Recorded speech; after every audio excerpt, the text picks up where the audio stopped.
In the annals of naval warfare, few commanders have achieved the impossible. While Nelson dominated Trafalgar and Drake scattered the Spanish Armada, one admiral stands apart from all others. Yi Sun-sin of Korea fought 23 naval battles against overwhelming odds and emerged victorious from every single engagement. His genius transformed wooden ships into instruments of tactical perfection, his innovations revolutionized naval combat, and his unwavering resolve saved a nation from complete annihilation.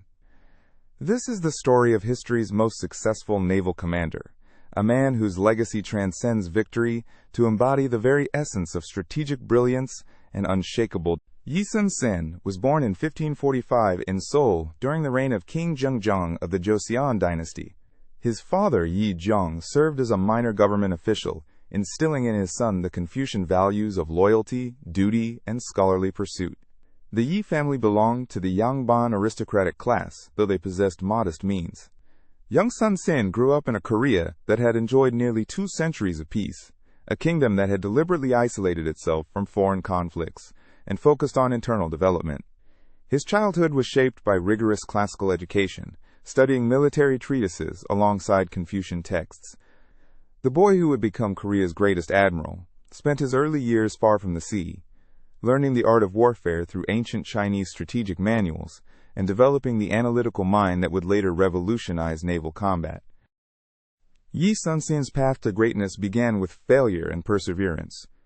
At age 28, he failed a military service examination, a devastating blow in a society that prized scholarly achievement.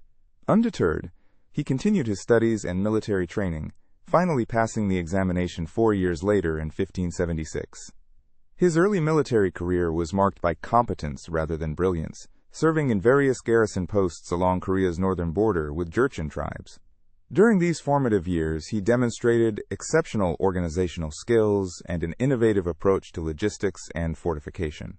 His superiors noted his meticulous attention to detail and his ability to inspire loyalty among his subordinates. However, his rise was neither swift nor smooth, as court politics and factional disputes repeatedly hindered his advancement, a pattern that would plague him throughout his career, despite his undeniable talents. The man behind the military genius was complex and deeply human. Yi Sun-sin married Lady Bang at age 21, and their union produced 3 sons who would later serve under their father's command. His personal writings, preserved in his war diary, reveal a devoted family man, torn between duty and longing for home. He possessed an almost obsessive attention to detail, personally inspecting every aspect of his fleet's operations, from sail repair to weapon maintenance. His leadership style combined Confucian paternalism with iron discipline, earning him the fierce loyalty of his sailors while maintaining absolute standards of conduct. Sun-sin was known for his frugal lifestyle, often sharing the same rations as his common sailors, and his deep Buddhist faith provided solace during the darkest moments of war. His closest confidant was his nephew Yi Wan, who served as his aide-de-camp and chronicled many of the admiral's tactical innovations. In 1591, Yi Sun-sin received appointment as commander of the Left Jeolla Naval District, a position that would define his destiny. Korea's navy had grown complacent during decades of peace, with outdated vessels and inadequate training. Sensing the growing threat from Japan, where Toyotomi Hideyoshi was consolidating power and harboring ambitions of continental conquest, Sun-sin immediately began revolutionary preparations. He initiated construction of the turtle ship, or geobukseon, an armored vessel that would become his signature weapon. These ships featured curved iron plates covering the deck, multiple cannons, and a dragon-head prow that could emit smoke and fire. Simultaneously, he transformed naval training, emphasizing gunnery practice, coordinated fleet movements, and innovative battle formations. His preparations proved prophetic when Japanese forces invaded Korea in May 1592, launching. The Japanese invasion overwhelmed Korea's land forces with devastating speed. Within weeks, Seoul fell, and the royal court fled north toward the Chinese border. Japan's veteran samurai, hardened by decades of civil war, seemed unstoppable on land. However, Yi Sun-sin's naval forces remained intact, and he immediately recognized that control of the seas would determine the war's outcome. His first major engagement came at the Battle of Okpo on June 16, 1592, where his fleet destroyed a Japanese squadron without losing a single vessel. This victory was followed by triumphs at Sacheon, Dangpo, and Danghangpo, establishing a pattern of tactical supremacy that would characterize his entire career. Sun-sin's strategy combined superior firepower from his turtle ships with innovative formations that maximized his advantages while neutralizing Japanese strengths in boarding actions. The Battle of Hansan Island in August 1592 demonstrated Yi Sun-sin's tactical genius at its pinnacle. Facing a Japanese fleet of over 70 vessels, Sun-sin employed a revolutionary formation called the crane wing, where his ships formed a curved line that enveloped the enemy fleet. The turtle ships spearheaded the attack, their armored hulls allowing them to penetrate Japanese formations, while larger Geobukseon warships provided devastating artillery support from optimal angles.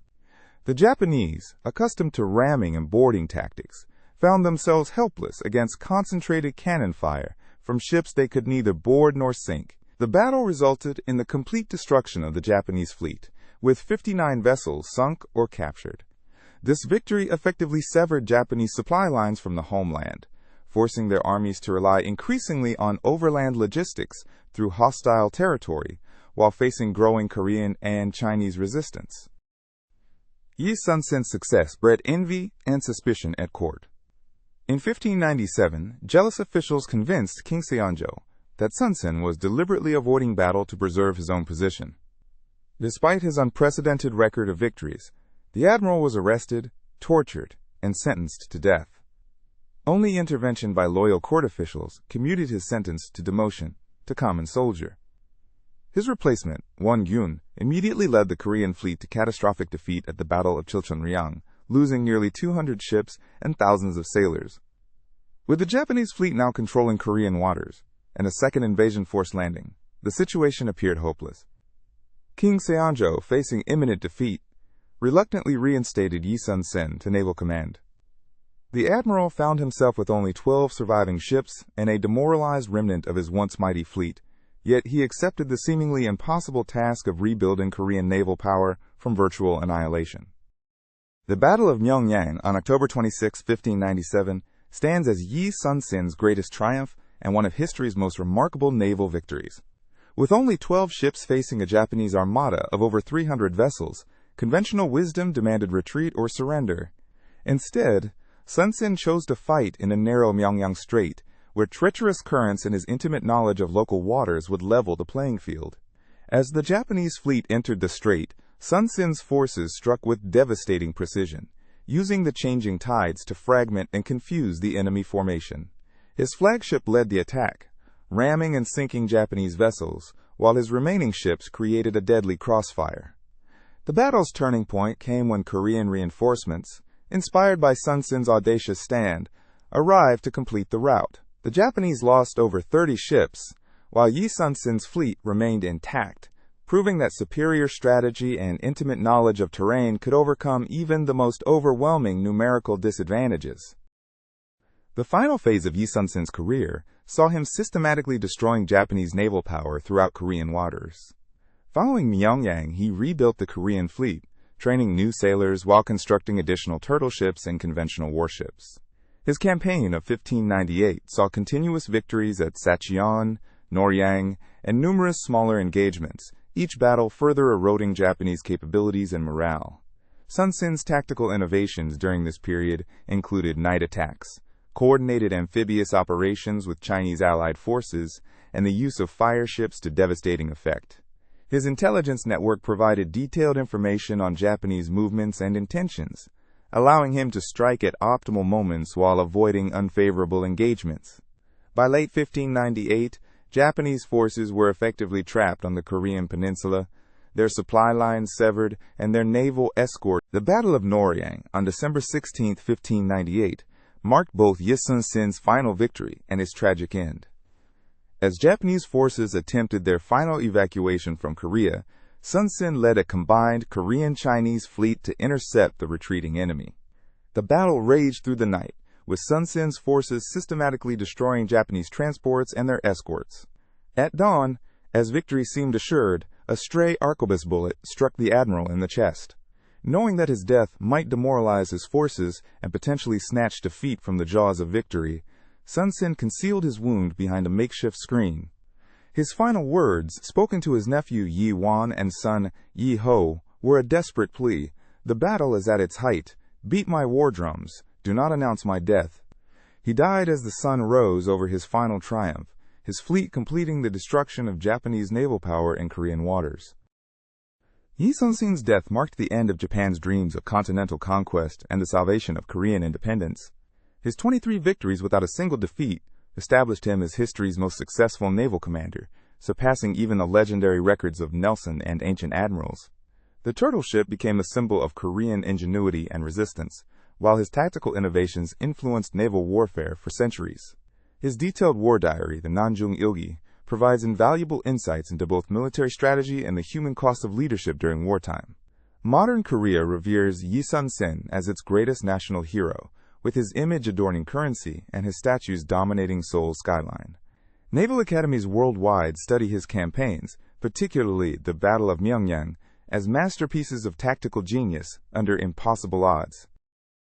The strategic principles that guided Yi Sun-sin's success transcend his historical period and offer timeless lessons in leadership and military innovation.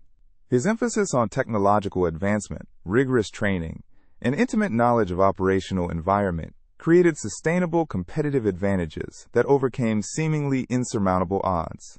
His leadership philosophy, combining personal sacrifice with unwavering standards, inspired absolute loyalty while maintaining operational effectiveness under extreme pressure.